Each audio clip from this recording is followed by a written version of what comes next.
The varied roles that women play in the agriculture industry was in focus at that conference attended recently by our field reporter, JANELL Ost. Specifically, the roles in government, as JANELL reports.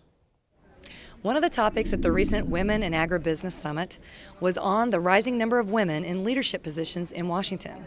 We spoke with participants to get their view on women helping to shape the legislative landscape, especially when it comes to ag policy.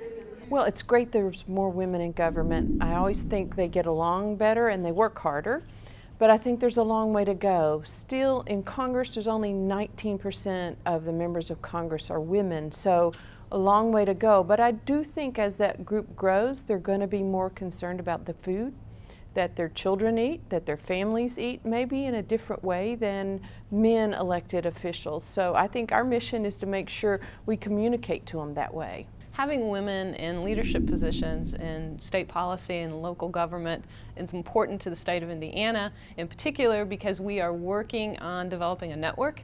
Women tell a story that women are passionate about what they do, women are passionate about their families, and therefore they're passionate about knowing about their food source, where it's produced, where it's going, and who is doing the work. You know, I think it's started a conversation, and women are tend more to compromise than men. So just in the Farm Bill, I think we've seen certainly Chairwoman Stabenow bring together a more comprehensive network of people to finish this Farm Bill as we move forward. So I think her role as a woman leader has made a huge difference, and certainly there have been others. Senator Lincoln, when she was chairwoman, was the first woman to chair the Senate Ag Committee. So I think they, as compromisers, start a conversation. Farm organizations have traditionally had a strong voice in Washington.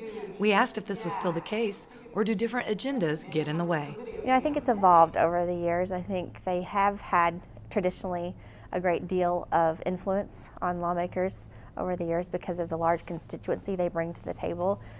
But the environment has completely changed in Washington, and because of budget issues and things of that nature, lawmakers are taking a different look at things and might not take into account how farmers feel and what may or may not be best for rural America these days.